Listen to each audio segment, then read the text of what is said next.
Welcome to the James Bond Film Retrospective, a fun look at the films that define British super spy James Bond. You'd think I'd start off with Dr. No, but I'm not gonna do that. That would make far too much sense. We'll be taking a little detour and looking at the unofficial Bond film, Never Say Never Again. We start off with James Bond on this mystery island which never gets named. You know what? It's good to see Connery back in the role he started. He pulls off an older looking Bond much better than Roger Moore ever did. Connery during the opening scene looks like a legitimate tough guy that I sure wouldn't want to mess with. Oh look, he even brought along his dog's frisbee. Isn't that nice? Of course it's not his dog's frisbee, it's a secret agent frisbee to put off the guards. Every secret agent gets one, and after fixing the phone line, brutally strangling someone, making a grand entrance and shooting everybody, Bond saves the woman in distress, who decides to stab him in the stomach, which he isn't very best pleased with, because he didn't get to shag her yet. But it's all okay. It turns out just to be a training exercise. We see M and Bond looking over the work print of the film. M here is played by Edward Fox, who gives a fine performance, but he does layer on a bit of the upper-class Britishness, a tad too much. With due respect, sir, I played your war games for 2 weeks and I only got killed once. Twice. You've forgotten the landmine on the Black Sea beach. Correction, sir. I lost both legs. I did not die. You were immobilized. Unhappy with Bond's failed training exercise, M orders Bond to go to a health clinic called Shroblings to get back into shape and to get rid of all those free radicals. You got it. Bond drives to Shroblings in a Bentley, which is a nice touch. It's the same make of car he favoured in the novels, but not seen in the official Eon films. I do like the little nods to Bond's advancing age. My word, they don't make them like this anymore. Right. It's still in pretty good shape. Your body's got enough scar tissue for an entire regiment. Right. But it's still in pretty good shape. We'll be the judge of that, Mr. Bond. While Bond gets settled into the health clinic, why don't we go meet our villains? It's evil organisation Spectre, having their annual board meeting. Not really, they're discussing their cunning plan to steal 2 nuclear warheads, hide them, and extort billions out of NATO. You know, everyday kind of stuff. Ernest Blofeld and main villain of the film Maximum Largo explain that they've conned a United States Air Force pilot addicted to heroin to undergo an operation to make his right eye match the retinal pattern of the President of the United States, so that he, during a routine testing exercise at a US military base in England, can circumvent security systems with this new eye and replace dummy warheads with nukes. And I hope you all got that, because I'm not going to be repeating that again. Anyway, where does Air Force pilot Jack Patachi go to rest after his operation? The very same health clinic Bond is at, of course. What a coincidence! Anyway, what is Bond up to? Oh, well, after Bond gets some therapy, he notices a right commotion going on, directly opposite his window. Bond goes for a sneaky peek, finding Jack Patachi practicing for the cunning plan, with fellow Spectre agent Fatima Blush at his side. But Bond gets spotted. Do you know him? Oh, yes. 007. I'm pretty sure that guy's not a janitor. No, he's been sent to kill Bond, having been spotted the night before. Bond and a big angry burly man get into a fight. It's lucky those mats are there, or James could have got hurt. I like how over the top this fight is. Bond versus this big burly guy, with Bond literally trying to hit him with everything. And it's well choreographed, paced nicely, and he even has a few comedic touches.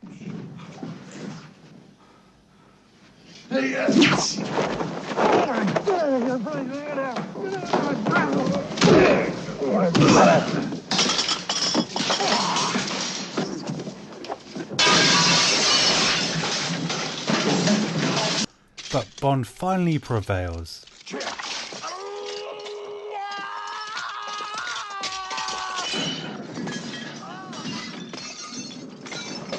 what's thrown in the burly man's face? Bond's own urine sample, of course. Even Bond's piss is deadly. Meanwhile, Spectre's plan comes into force, with Jack's training paying off. Change of test procedure. Dummy warheads will be replaced by W-80 thermonuclear device. Have a nice day. With a job well done, Jack drives off and is congratulated by Fatima Blush.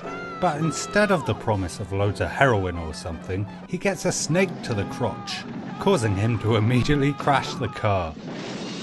I'm sure there's probably better ways to kill him, but this is a James Bond film after all. Hey, at least her snake's okay. Just to add insult to injury, she places explosives and blows up the wreckage. Because you know, he wasn't dead already. Meanwhile, Spectre used some radio wave magic to disable the nukes which safely land in the sea. And then Spectre promptly collects them, hides them, and asks for billions of dollars from the countries of NATO. Isn't that nice? Which forces them to put the 00 unit back into action. Which can mean only one thing. 007 is going to sort it all out. Before Bond jets off to the Bahamas, we get to meet our Q for the film, played by well-known theatre actor Alec McGowan, bringing a brashness to Q that makes a nice change. He acts like a mechanic here, and you actually believe that he could have invented all these things. Now you're on this. I hope we're going to have some gratuitous sex and violence. Hey, at least he knows what he wants from a Bond film. While Bond gets equipped, we get a proper look at the villain of the film, Maximilian Largo, and his girlfriend, Domino Petacci, sister of the recently killed Air Force pilot, Jack Petacci. Why is she with him? He's crazy. And what if I ever leave you?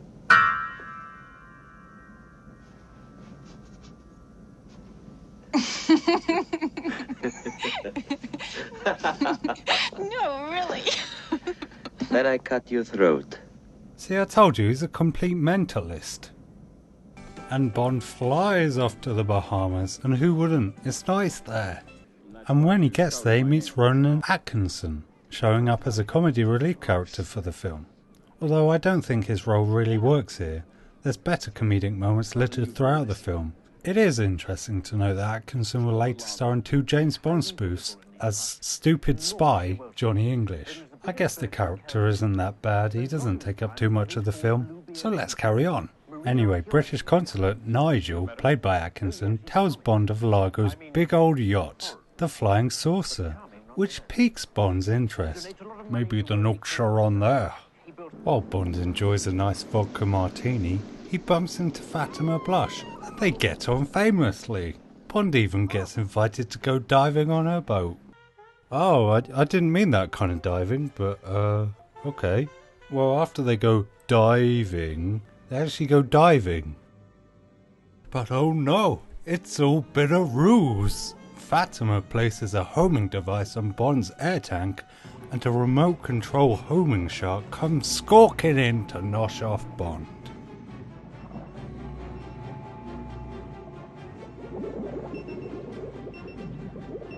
Oh, let me in. I just wanted to come in for a kiss. But he manages to get away for some good old British sex. Fatima soon finds out the Shark Week didn't really pan out, and goes for the easier, more direct approach, just placing explosives under James Bond's bed.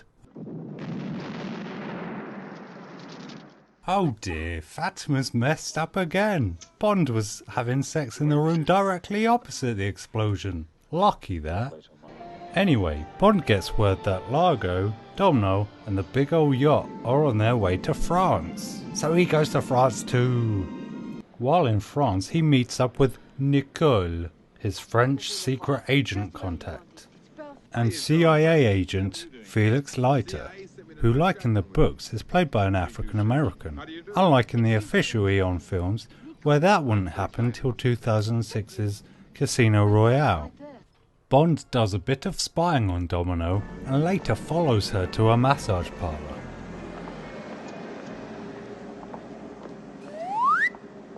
Pretty smooth, Bond. I don't think she saw me behind the tree. pretending to be a member of staff. He gives Domino a massage. If this was anyone else in the world, they'd get caught, imprisoned, and put on the sex offenders list. But as Bond has 00 status, I'm sure that means he's licensed to massage. During the massage, Bond finds out about a charity event Largo is holding that night at the nearby casino, and then he promptly exits before he gets arrested. Where'd the monsieur go? Who? The man, the monsieur. The man I parcel. He does not work here.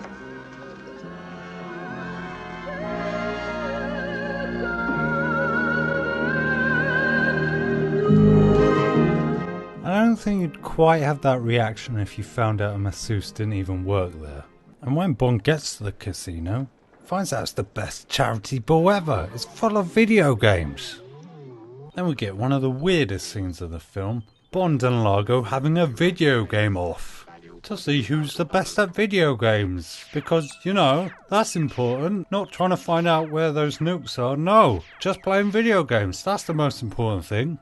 In a scene that holds no tension because you don't really care who wins because they're playing video games. Oh well, at least the loser's money goes to the needy kids. It seems I underestimated you. $267,000. I'll settle for one dance with Domino. But no, it doesn't even go to the needy kids. Bond just throws it all away just to have one dance with Domino. One dance. No, I've never lost. Poor kids.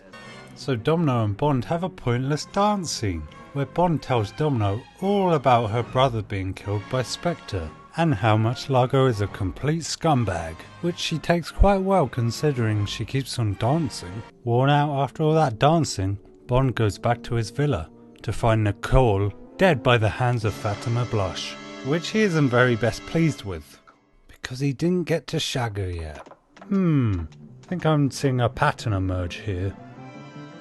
Anyway, a chase ensues, with Bond getting on his super duper motorbike he got from Q, and we get a good old fashioned chase scene, which is one of the best bits of the film, quite frankly, giving you plenty of action and stunts to keep you entertained.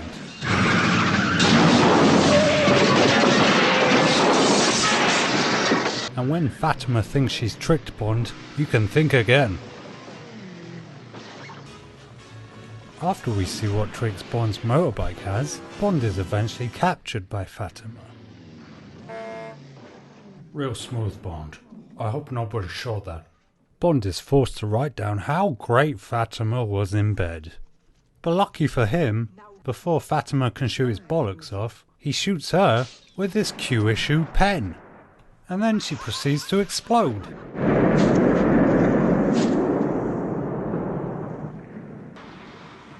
Not perfected yet. Oh, come on, Bond, you can come up with a better line than that. I like my steak. Well done. The pen is mightier than the sword. More like Fatima explosion. Okay, maybe not. Anyway, after nearly getting his bollocks shot off, he goes diving with Felix to look for the nukes on Largo's boat. But Bond gets captured. But you know old Largo, he just acts like Bond was meant to be there all along. You can't knock his hospitality. After playing some mind games with Largo and finding out and radioing where the first nuke is, Largo goes crazy, locking up Bond and putting Domino up for sale in North Africa, where Largo's base of operations is, and where he's going to put the last nuke. Luckily, Bond uses his Q-branch laser watch. This time the laser's blue, and this next bit is just awesome.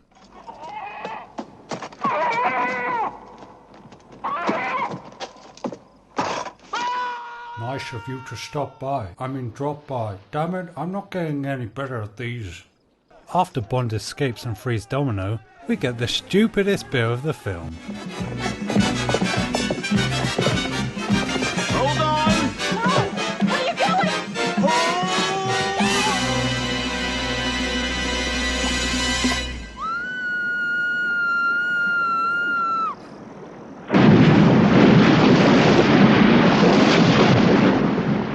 It's all okay though, because the horse is fine.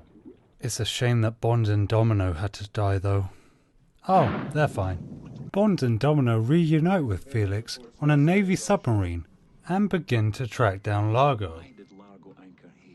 After some crazy jetpacking and more diving, Bond and Felix infiltrate Largo's underground facility. Who would have thunk it? An evil person with an underground secret facility. When backup arrives and a firefight ensues, Largo gets away in the confusion with the nuke.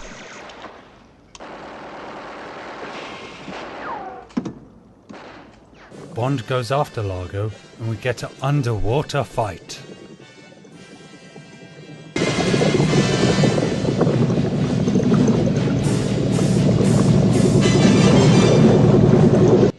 Just as you think Largo's about to harpoon Bond in the bollocks or something, Domino shoots Largo with a harpoon, but not to the bollocks. Shooting him in the bollocks would have been better. And the nuke is disarmed, Spectre are foiled, and everybody can be happy and carry on with their lives. And right at the end it alludes that Bond retires. Sir, M says that without you in the service, he fears for the security of the civilized world. Never again. Never? Never, never say never again. Never, never say never again.